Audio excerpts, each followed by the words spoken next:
Hey, In2Picklers. Today we're going to finish the third part of the point between Debbie and Sheila on this side and Kathy and Jen on the other side. Today what we're going to talk about is how to move with the no volley zone and avoid a stretch pop-up. Let's get into it. If you follow our channel, you know that we've already done 2 videos on this point. We did a first video on dealing with the short return as basically a snowball error or root error. I'll link to that video above. And then we did another video which deals with where Debbie should hit her third shot. I'll link to that one above as well. What we're going to do in this video is we're going to focus on the end of the video, which is where Sheila and Debbie here have already reached the no volley zone. And what we're going to look at now is what happens now in this part of the point where they've gained the no volley zone and how they basically go about moving Kathy and Jen around, ultimately winning the point. Let's zoom into the point and see what happens once Sheila and Debbie have taken the no volley zone line.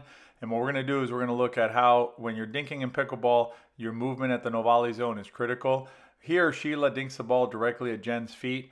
Jen, rather than taking it in the air, Jen basically steps backwards from it. What that does is it allows the ball to come into Jen's body, forcing Jen to bend her elbow in order to be able to hit the ball. This results in Jen being jammed and she cannot really control the dink at this point. She basically ends up dinking it here high and in the middle. Quick side note here, I want you to notice how Sheila is moving in before the ball bounces. A lot of times players will wait until the ball bounces to move.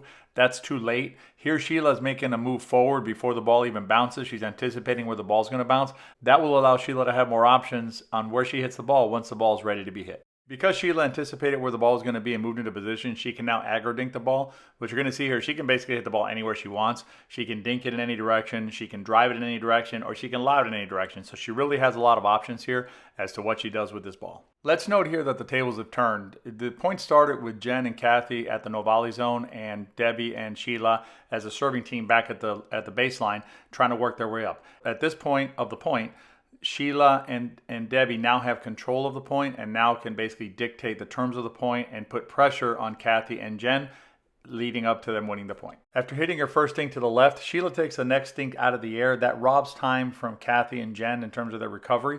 Now what she does is she moves the ball to her right, stressing the team the other way, basically making the team move the other way, which is what ultimately results in the stretch pop-up and finishes the point. Stretching over like this for a wide shot can create 2 problems with your shot. First is your paddle can open up because you don't have a good foundation, so your paddle opens up, basically resulting in a pop-up and then an attack by the other team.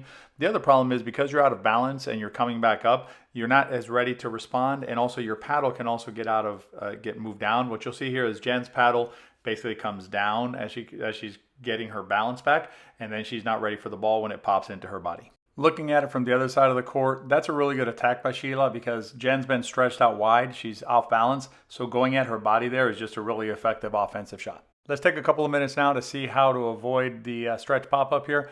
We're going to look at a couple exchanges here between Lucy Kitchen, the yellow on this side, and Sarah Ansbury on the other side in the black. What you're going to see is when Sarah gets to the ball, she just has a solid foundation from which she dinks. You'll see here again that Sarah's going to come forward, and she just has a nice solid foundation. You can see she has good balance here as she hits this dink, and she can then have complete control over her shot. In this exchange here, you're going to see basically Lucy and Sarah go at it. You're going to see where they take the ball in the air when they can, so they volley dink it whenever they can. And just they both have a really nice foundation there. Lucy gets down low to hit. Sarah gets down low to hit. A nice little shift there. So you're seeing how they're both maintaining really nice balance as they hit these balls, resulting in them not popping the balls up. And then here, what Sarah does here, she sets up for the aggro dink. So she comes around it, and you can see she hits a pretty aggressive dink there. Lucy counters it, but it's not an easy dink. And then ultimately, Lucy pulls the ball a little too wide, and Sarah ends up with an ATP as a bonus in this video. Let's look at the first sequence again. What I want you to notice here is how when Sarah gets pulled over wide on this one, she shuffles over, gets set up, and then gets into a nice solid foundation before she hits her dink. That's how she avoids a pop-up. Next time you're out there playing, make sure you work on your no volley zone shuffling and your movement at the no volley zone. Make sure you're getting into a good foundation before you're hitting your shots.